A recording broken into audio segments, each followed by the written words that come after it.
Hello. There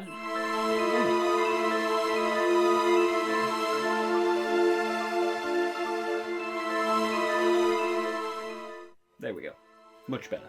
Yes, I'm a heterosexual 20-something-year-old man doing a video about fanfiction for a child's book series. Leave me alone. Cringe culture is dead and I'm bringing you the corpse for reward money. I used to write fanfiction, okay? Yes, I'm admitting that. I know it's embarrassing, but to deny it would be to deny that it happened, and I'm not going to do that because then that's denying who I am today because of it. I'm a pretty decent writer now, and it's entirely because of the skills that I learned back then. It provides perfect training wheels for authors who are just starting off, since you don't have to worry about things like plot or character, you can just focus on perfecting your writing style. It's something I enjoyed a lot as a kid, and it's provided me a skill that I can use all throughout my life.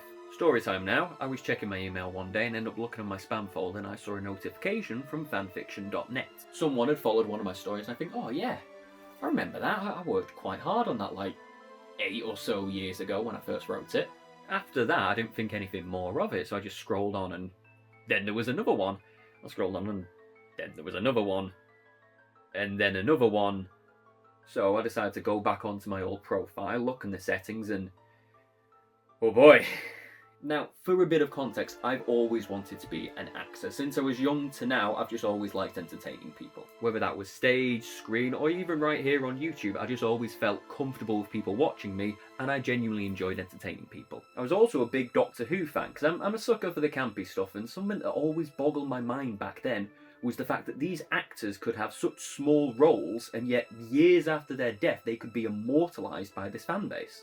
But it was a bit more than that, and I realised that I actually wanted a piece of that, something that would make me special, no matter how small or how niche the subject was. I wanted to leave something behind after I died, and I felt acting was the key to that.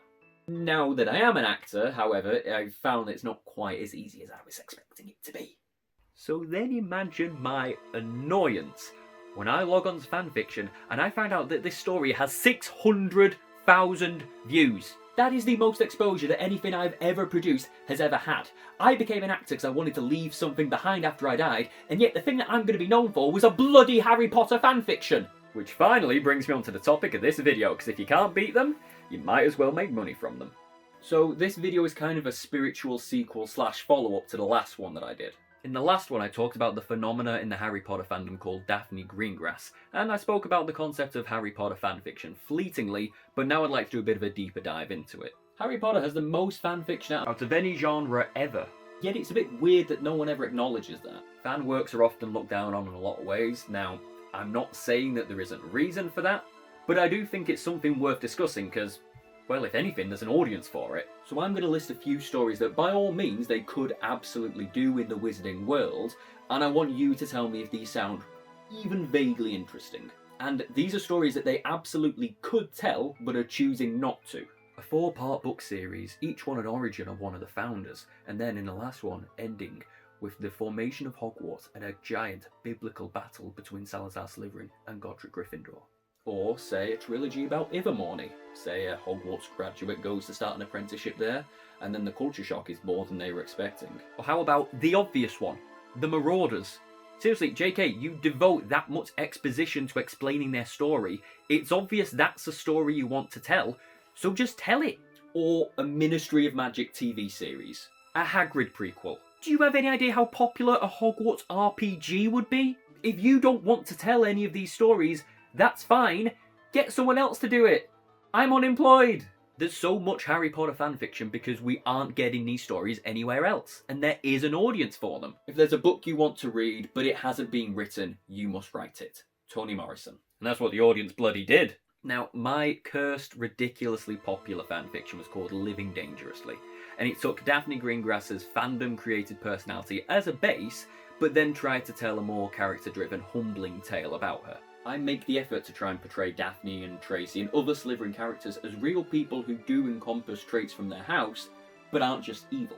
I get it, when JK created Slytherin, she wasn't interested in portraying them as real people, she just wanted a vessel to call out toxicity. What she maybe didn't realise is actually a lot of normal people do have the traits associated with Slytherin, and a lot of her readers did as well. Frankly, I'm convinced that the only reason Slughorn's character exists is a direct response to those criticisms. But God forbid someone accuse J.K. Rowling of not thinking something through. Anyway, what I wrote was just a standard redemption plotline. It's definitely been used before, but not by J.K. No, Snape doesn't count.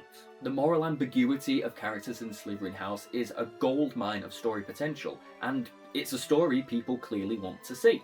So if there's an audience for it, and a goldmine of story potential, where is it? I've said it before, there's a reason why Harry Potter has the most fanfiction out of anything. It's one of those things, just like Star Wars or Avatar, that the world, lore, and characters it creates almost actually ends up overshadowing the plot. There's so many stories to tell in those worlds, literally unlimited potential. And on that meme, you know who did recognise it? George Lucas. Lucas is, or was, a lot more relaxed about the control of the universe that he created.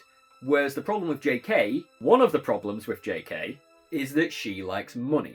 A lot. Now, granted, I know today's economy is a lot different to when Lucas produced the Star Wars trilogy, so I can understand that it's a different thing for him. I can understand why both JK and Warner Brothers want her tied so closely to the projects. She is the original creator, and so her word is God. But after consistently retconning the universe to get social justice points, and then saying some pretty problematic stuff on Twitter, the end result is fans just pretty much roll their eyes when they see her name attached to things these days. Never before has a fan base fallen so out of love with the original creator than, well, since George Lucas made the Star Wars prequels. I know I keep comparing it to Star Wars a lot, but there's a comparison to be made there. Lucas would let people contribute to his universe while still keeping an overall control of it. It's not impossible to do. The brief he gave when creating the expanded universe was basically, you can do what you like, just leave the Clone Wars, because I have something I'd quite like to do there. And that was it! Anything else was pretty much fair game. The Empire, Rebels, Jedi, Bounty Hunters, Smugglers, Old Republic, it was all fair game. What would be so wrong with JK just saying, It's fine, you can do a spin-off about Evermore, eh? Just stay away from Newt Scamander and Grindelwald, yeah? I want to handle them my way, you filthy trap! There's bad Star Wars content. There's bad books and bad films, but when it's bad, it doesn't kill the franchise dead in the water. They have diversity in the media, so if something goes bad, you can just focus on the bits that are good. With Harry Potter, by keeping the franchise linear, you're putting all your eggs into one basket and you're setting yourself up for failure, which is what's happened now. Crimes of Grindelwald was awful, and now the franchise is absolutely going to die because of it. Yes, I will go on record saying that. Fantastic Beasts was fine, Crimes of Grindelwald was horrifically bad, the third movie's gonna bomb because of it, and then Warner Brothers is gonna get cold feet, cancel the fifth one and tell JK to wrap it all up in the fourth movie. Then they'll sit on the license for a few years until everyone forgets about the awful films, and then when we've all had kids, they'll do some new show that's probably will be some streaming service by then, and they're gonna focus it on doing a remake of the Harry Potter films, way closer to the books. That's the path this franchise is on, and it's all because of one bad film. Or more specifically, JK not releasing her iron grip of the franchise. Star Wars ain't limited like that. You get to pick and choose which aspects you focus on. You might love the Mandalorians, but hate the Force. If that's the case, just go read the Boba Fett books, or watch The Mandalorian.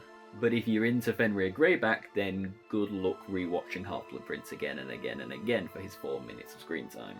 I can at least respect the attempt that they made with the Fantastic Beasts franchise, but you didn't do it right. Fantastic Beasts, yeah, it was pretty decent. But then... All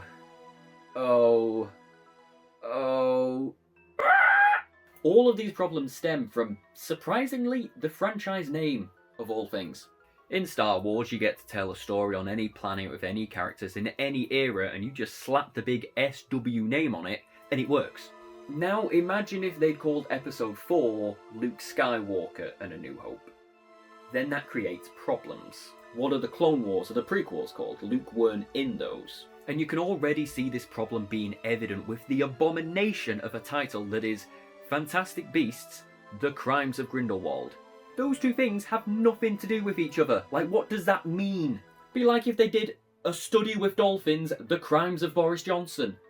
Warner Brothers has at least tried to remedy this, but most people, myself included, feel it's just too late for that. Wizarding World? Nah mate, It's Harry Potter.